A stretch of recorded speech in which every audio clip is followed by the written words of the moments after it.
পৃথিবীতে ওর মতো শক্তিশালী রাক্ষস আর কেউ নেই। বাবা!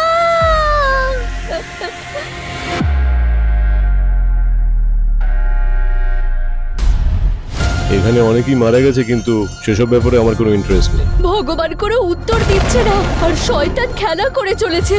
তিয়াং ঝিল এখন বিপদে আছে।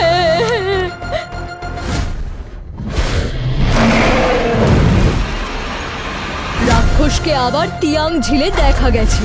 বাবা!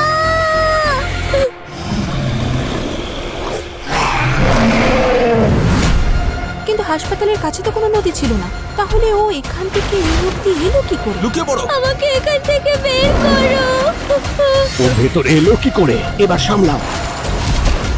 বাবা, আমার ভয় করছে।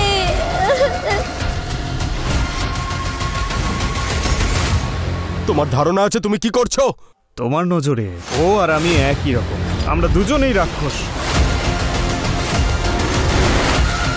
লুকিয়ে পড়ো, বন্ধ করে দাও। নরকে যা।